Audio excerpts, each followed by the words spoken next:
There's an engine that could pull harder, climb steeper, and outlast the most legendary diesel ever built in America. It was designed in the US, built by American hands, yet somehow it became the most overlooked powerhouse in trucking history, while a less powerful Big Cam took the spotlight. From 1976 to the late 80s, Cummins Big Cam Inline 6 became the heartbeat of long-haul trucking, the engine that built careers and moved freight across a continent. Fleet managers trusted it, drivers requested it, and mechanics could rebuild it blindfolded. When truckers talked about real power, they talked about Big Cam torque. The Big Cam earned its reputation through sheer presence. Cummins built over 850,000 of these engines across multiple displacements, from the 350 horsepower NTC 350 to the legendary 425 horsepower NTC 400. The engine's 855 cubic inch displacement delivered peak torque at just 1200 RPM, making it perfect for the steady, efficient pulls that defined over-the-road trucking. Its inline-6 configuration meant simpler maintenance, easier access to components, and lower operating costs, exactly what fleet accountants demanded. The engine's torque curve was its secret weapon. While other engines needed high RPMs to make power, the Big Cam delivered maximum torque down low, where trucks actually worked. This meant drivers could lug heavy loads up grades without constantly shifting, saving fuel, and reducing wear. A 400 horsepower Big Cam could deliver well over 1,200 pound-foot of torque down around 1,200 RPM, numbers that felt untouchable to a lot of fleets in the 80s. Fleet operators loved the Big Cam because it made economic sense. The engine's reputation for reliability meant lower maintenance costs, and its widespread adoption meant parts were available everywhere. Cummins had built a support network that stretched from coast to coast, ensuring that a broken-down Big Cam could be fixed quickly anywhere in America. This wasn't just an engine, it was a business strategy that worked. The Big Cam dominated because it understood American trucking. Long, flat interstate runs favored efficiency over raw power. Steady speeds, predictable loads, and regulated weight limits meant that extreme torque wasn't necessary. The Big Cam delivered exactly what the market demanded: reliable, efficient power that could run 500,000 miles between overhauls while sipping fuel at a reasonable rate. But the Big Cam's real power wasn't just mechanical, it was psychological. When a driver climbed into a Peterbilt or Kenworth with a Big Cam under the hood, they knew they had an engine that could handle whatever the road threw at them. Cummins reinforced this dominance through aggressive marketing and dealer support. The company sponsored trucking events, advertised heavily in industry publications, and maintained a network of authorized service centers that could handle everything from routine maintenance to complete rebuilds. When a fleet manager needed diesel power, Cummins made sure the Big Cam was the obvious choice. The engine's modular design also contributed to its success. The same basic architecture could be configured for different applications, from the fuel-efficient NTC 290 for light-duty work to the powerful NTC 400 for heavy hauling. This flexibility meant that fleet operators could standardize on Big Cam technology across their entire operation, simplifying maintenance and parts inventory. Yet for all its dominance, the Big Cam represented just one approach to diesel power. While Cummins perfected the inline-6 formula for American conditions, other manufacturers were exploring different paths to the same destination. Some of these experiments would prove that the Big Cam, for all its legendary status, wasn't actually the most powerful engine America had ever built. The Mack E9 V8 was everything the Big Cam wasn't, and that was exactly the point. While Cummins built an engine for the masses, Mack engineered a monster for the few who needed ultimate power. The E9 wasn't designed to compete with the Big Cam in fleet sales. It was built to dominate in situations where the Big Cam simply wasn't enough. In its most extreme non-highway configurations, Mack offered E9 ratings over 600 horsepower, although on-highway versions were typically limited to around 500. Mack had been building heavy-duty V8s like the E-NDT series since the early 70s, but the E9 was the ultimate evolution of that lineage, arriving in 1979 to challenge the status quo. The engine displaced 998 cubic inches, about 16.4 liters, packed into a compact V8 configuration that delivered a power density that the inline-six couldn't match. While the Big Cam spread its displacement across 6 cylinders in a long, straight line, the E9 concentrated its fury into 8 cylinders arranged in a tight V formation. The numbers told the story that Mack never properly marketed. The E9 500 was rated at 500 horsepower and 1,660 pound-foot of torque at 1,300 RPM, putting it in a different league from most 400-horse Big Cams of the same era. But raw numbers only scratched the surface.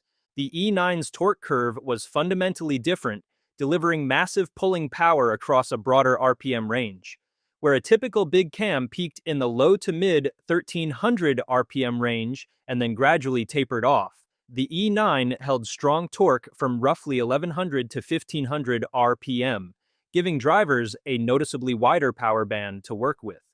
The engine's V8 architecture created advantages that went beyond simple displacement. The shorter overall length meant better weight distribution, while the compact design allowed for better cooling airflow. Each cylinder bank had its own exhaust manifold, creating a distinctive sound that was unmistakably different from any inline engine. The E9 didn't just make more power, it made power differently. Mack's engineering philosophy with the E9 was simple: build it stronger than it needs to be, then build it stronger than that. The engine block was cast iron throughout, with cylinder walls thick enough to handle pressures that would crack lesser engines. The crankshaft was forged steel, balanced to tolerances that eliminated the vibration issues that plagued other V8 diesels. Every component was overbuilt for applications where failure wasn't an option. The E9's fuel system was equally robust. Mack used their own injection pump design, calibrated specifically for the engine's unique firing order and combustion characteristics. The Bosch inline pump delivered very high injection pressures for its era, contributing to the E9's strong combustion efficiency. This high-pressure injection created more complete combustion, contributing to the engine's impressive power output and torque characteristics. The engine's cooling system was designed for extreme duty cycles. Twin thermostats maintained optimal operating temperatures even under sustained high-load conditions, while the V8 configuration allowed for more efficient coolant flow through the engine block.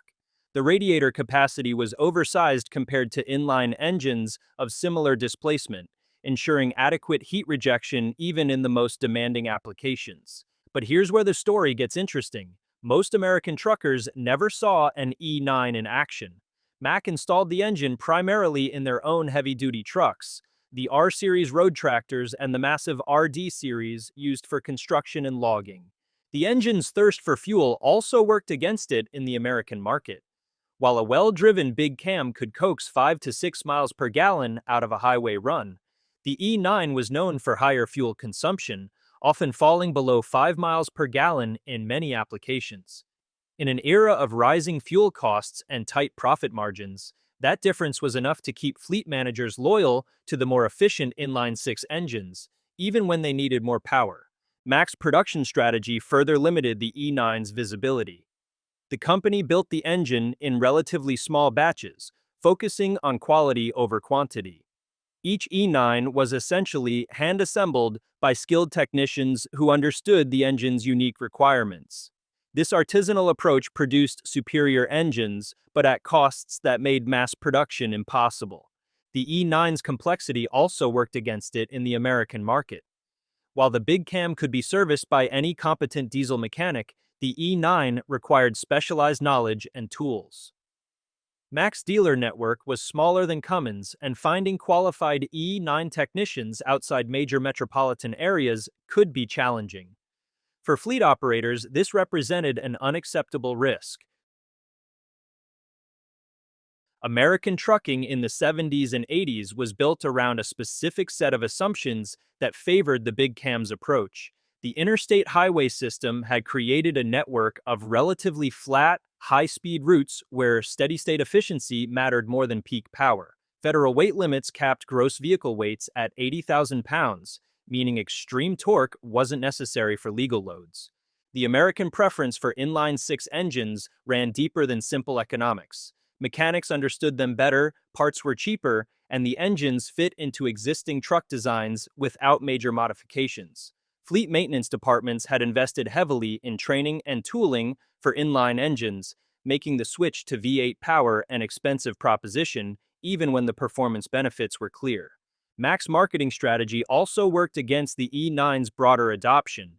While Cummins aggressively courted independent truck manufacturers, selling big cam engines to Peterbilt, Kenworth, Freightliner, and others, Mack kept the E9 largely within their own product line.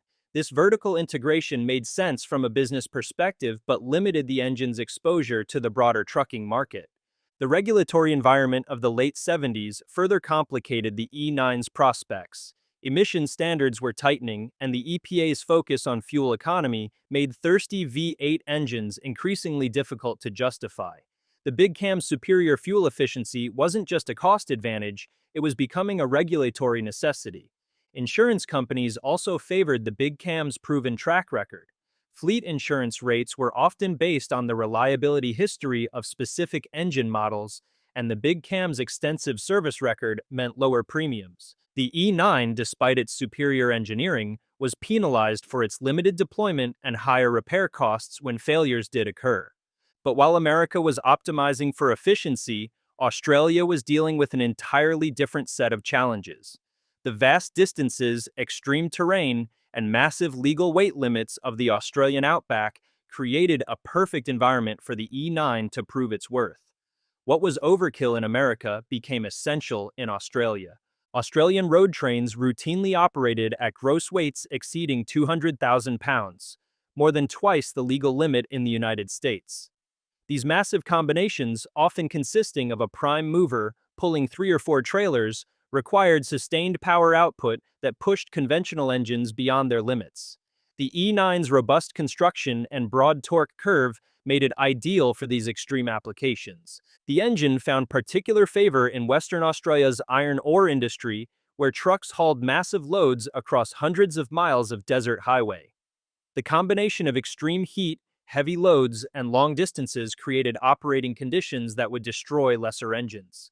The E9 not only survived but thrived, earning a reputation for reliability that spread throughout the Australian trucking community. Logging operations in Tasmania and Victoria became another proving ground for the E9. The steep grades and heavy loads of timber hauling demanded engines that could maintain power under sustained load.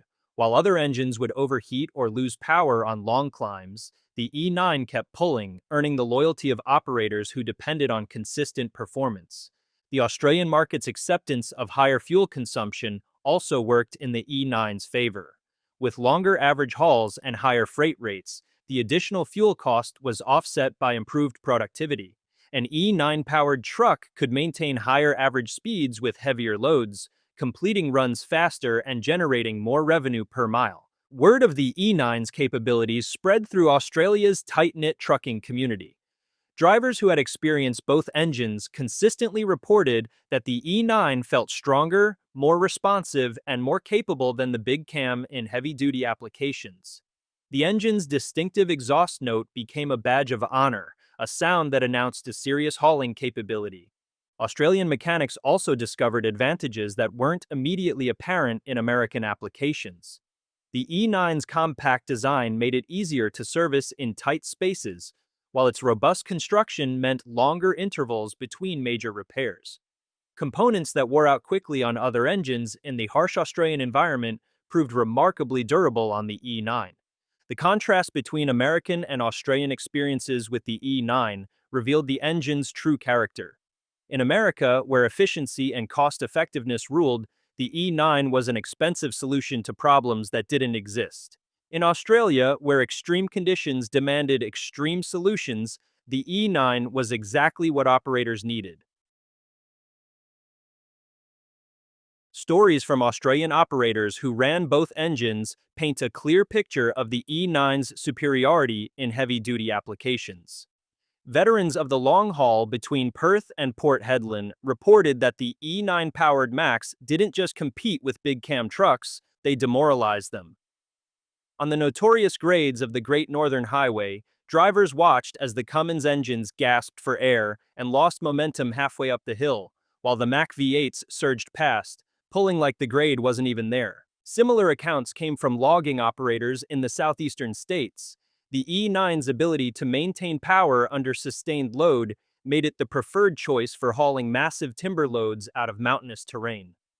While big cam engines required careful throttle management to avoid overheating, the E9 could run at full power for extended periods without distress. Logging operators in Victoria's mountain forests discovered the same truth the hard way. After burning up lesser engines on the steep, relentless climbs, those who switched to the E9 found themselves with a machine that felt invincible. As one operator put it, you could load the truck until the suspension groaned, and that V8 would still pull like it had power in reserve. The engine's performance advantages weren't limited to extreme applications. Even in standard highway service, the E9's relentless power delivery meant drivers could hold the speed limit on grades that forced other trucks into the slow lane. The massive torque reserve allowed operators to flatten hills rather than just survive them, reducing driver fatigue and improving average speeds. When the E9 500 was finally put to the test against the NTC 400, the results confirmed the legend. The numbers exposed a brutal gap in performance. The Mack V8 didn't just make more power, it produced a wall of torque that made the Cummins look almost fragile by comparison, outpulling the inline-six across most of the usable RPM range. The testing revealed other advantages that went beyond the raw peak numbers. The dyno charts proved that the E9 maintained its massive pulling power across a significantly wider RPM window than the Cummins, confirming exactly what drivers felt. This broader torque curve translated to better fuel economy under varying load conditions, despite the engine's higher baseline consumption. Long-term use in Australia also favored the E9. In punishing heavy haul work, many operators saw big cams needing major attention by 500,000 miles, while well-cared-for E9s in the same service often ran noticeably longer before ever being opened up. The engine's robust construction and conservative tuning meant that even under extreme abuse, catastrophic failures were rare. Mining operations provided the ultimate test of the E9's capabilities. In the Pilbara region of Western Australia, where trucks operated in brutal heat while dragging enormous iron ore loads up long grades, the E9 earned a loyal following among operators who couldn't afford downtime. Its ability to hold power in high temperatures made it a serious contender alongside the other big engines working those routes. The E9 proved that the Big Cam wasn't untouchable. America just never noticed.